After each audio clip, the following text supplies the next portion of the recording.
1915, Bulgaria occupied a unique strategic position in World War I. Despite its relatively small size and a population of about 2.5 million, the country possessed a highly mobilized and battle-tested military, earning it the label Prussia of the Balkans. Bulgaria's geographic location gave it significant leverage over both warring alliances. The country stood between the Central Powers, Germany and Austria-Hungary, and the Ottoman Empire. Its territory lay along the vital railway line connecting Berlin to Constantinople, which was essential for supplying Ottoman forces in the Middle East and the Caucasus. If Bulgaria joined the Central Powers, this supply line would remain secure. If Bulgaria joined the Entente, Britain, France and Russia, or remained neutral, the railway would be severed, creating serious logistical difficulties for the Ottoman war effort.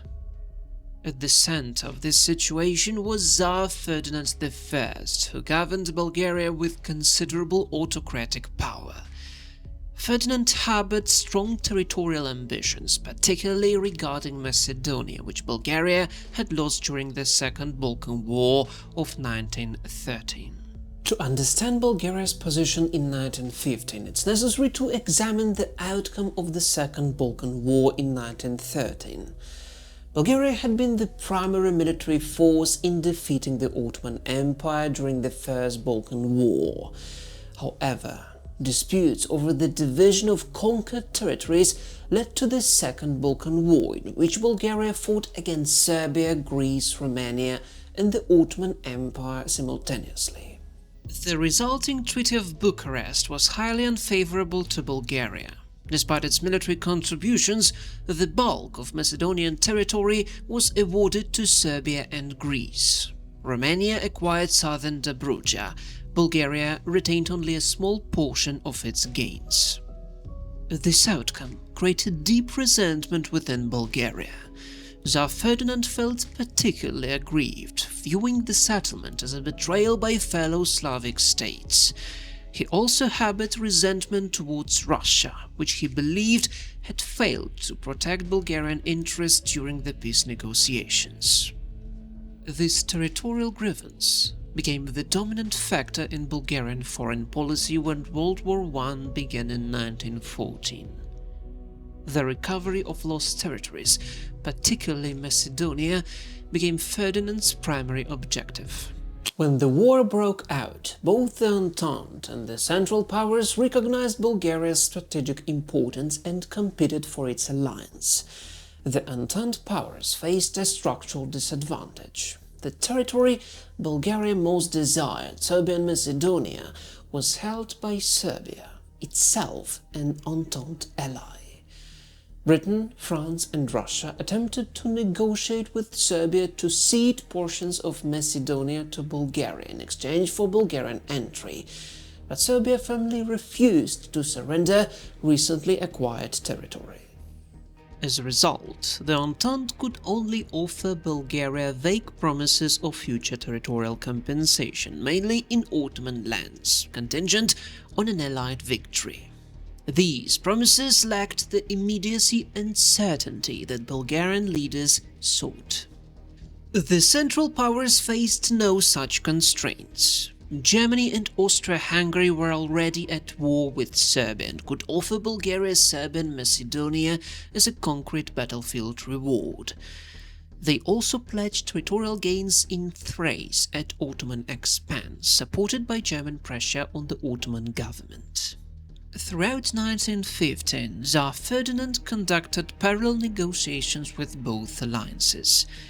Historical records show he used the competition to extract maximum territorial guarantees from the Central Powers while keeping the door ajar for the Entente.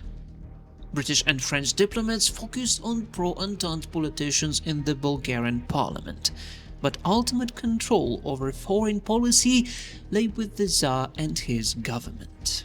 By mid-1915, it was clear that Ferdinand prioritized immediate guaranteed territorial gains over distant and uncertain promises.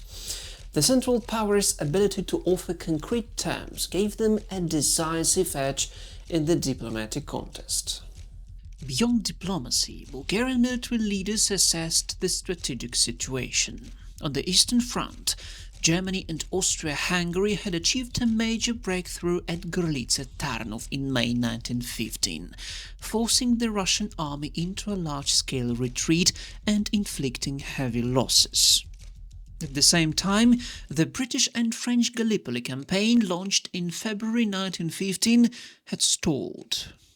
Allied forces were pinned down on the coast, suffering heavy casualties with little progress. From Sofia's perspective, the Central Powers appeared to be gaining the upper hand, while the Entente seemed stretched and uncertain. Bulgarian Chief of Staff General Zhakov expressed confidence in German military leadership, even though he was more cautious about Austrian command. This military assessment reinforced the political preference for the Central Powers. The decision to intervene looked rational, guided by the belief that the war might end sooner rather than later, and that Bulgaria could secure its aims before the conflict exhausted its resources. On the 6th of September 1915, Bulgaria signed a secret military convention with Germany and Austria-Hungary. The treaty guaranteed Bulgaria the acquisition of Serbia and Macedonia after Serbia's defeat, as well as territorial gains in Thrace and substantial financial support. For Tsar Ferdinand and the Bulgarian government, this agreement delivered the concrete guarantees they had sought. The decision was formalized, and full mobilization followed shortly. Bulgaria entered the war in October 1915. On the 14th of October, the Bulgarian army invaded Serbia from the east, while German and Austro-Hungarian forces attacked from the north and west. The Serbian army, exhausted from earlier campaigns and facing severe supply shortages, could not withstand this three-front assault. Within about 2 months, Serbian military resistance collapsed. The remnants of the Serbian army, alongside large numbers of civilians, were forced to retreat through the Albanian mountains in winter. The retreat produced massive casualties from cold, disease and starvation. As the September treaties foresaw, Bulgarian forces occupied Serbia and Macedonia after the Serbian defeat. This fulfilled the primary territorial objective that had motivated Bulgaria's entry. Bulgarian-controlled territory now included large parts of Macedonia and expanded borders, giving the state the appearance of a major regional success. Strategically, Bulgaria's entry helped secure the Berlin-Constantinople railway, allowing Germany to supply the Ottoman Empire with equipment, troops and advisors. The Ottoman war effort was able to continue longer as a result. At the same time, Bulgaria's intervention removed Serbia as a key Allied position in the Balkans. The Entente had to redeploy forces to Salonika, Greece, where the long-drawn-out Salonika front would grind on from 1916 to 1918. However, Bulgarian participation also created new burdens. Between 1916 and 1918, Bulgarian forces held defensive positions along the Macedonian front. This trench warfare placed severe strain on Bulgarian manpower and the economy. Agricultural production declined as the rural workforce was drafted, and food shortages began to affect both soldiers and civilians. Equipment and ammunition depended on Germany, but competing demands meant Bulgarian units often received inadequate supplies. By 1918, Bulgarian military effectiveness had deteriorated. Malnutrition, disease, and low morale were widespread. Desertion became increasingly common. In September 1918, the Allies launched a major offensive at Dobro on the Macedonian front. The attack achieved rapid success, breaking the Bulgarian lines. Weakened by years of attrition, Bulgarian forces were unable to hold the front. Large-scale retreats and mutinies occurred, with soldiers refusing orders and abandoning their positions. On 24th of September 1918, Bulgaria requested an armistice, becoming the first of the Central Powers to leave the war.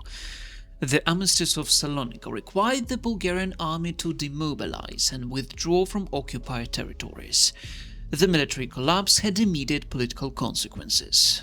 Tsar Ferdinand, facing domestic unrest and pressure from Germany, abdicated on the 3rd of October 1918. He went into exile, and his son, Boris III, assumed the throne. The final settlement came with the Treaty of Neuilly-sur-Seine, signed in November 1919. Its terms were harsh. Bulgaria lost western Thrace, cutting it off from the Aegean Sea.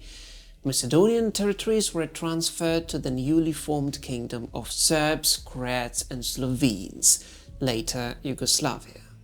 Southern Dobro was returned to Romania. These changes reversed all the Bulgaria's wartime territorial gains. The borders fixed by Neuilly largely defined modern Bulgaria's boundaries and generated enduring regional tensions. In addition, Bulgaria was required to pay 2.25 billion gold francs in reparations and limit its military to 20,000 personnel. These provisions placed a heavy economic burden on the post-war state. Strategically, Bulgaria's entry had reshaped the Balkans. It helped secure the Central Powers' southern supply lines and prolonged Ottoman involvement in the war. It also forced the Entente into the prolonged Salonika campaign, diverting resources from other fronts. Yet Bulgaria's collapse in 1918 weakened the Central Powers' southern flank and opened the way for Allied advances toward Austria-Hungary in the final months of the war. Bulgaria's decision to enter the war in 1915 was rational in the short term. The Central Powers offered clear territorial rewards and the military situation seemed to favor them. The gamble brought quick gains, recovery of Macedonian territory and a strengthened position in the Balkans. But the war lasted longer than Bulgaria could sustain. By 1918, the country's economic and military exhaustion led first to defeat, then to armistice and finally to a peace settlement that reversed every territorial victory and left Bulgaria smaller, poorer and more fragile than before. The case illustrates how a wartime decision based on clear, short-term objectives can produce a result that is the opposite of what was intended, when conflicts extend beyond the expectations of the actors who set them in motion. Do you agree with this notion? Please let me know in the comments below. Thank you and take care.